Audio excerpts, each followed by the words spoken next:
exercise that's great for your core, balance, mobility, the whole 9 yards. It strengthens back muscles, hip muscles, glutes, arms, shoulders. You're going to be on your hands and knees.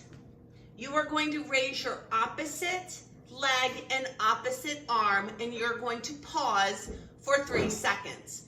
This will also test your balance. So you're going to come up, squeezing your glute at the top, pause, come back down, and then switch sides. Again, squeezing the glute at the top, come back down.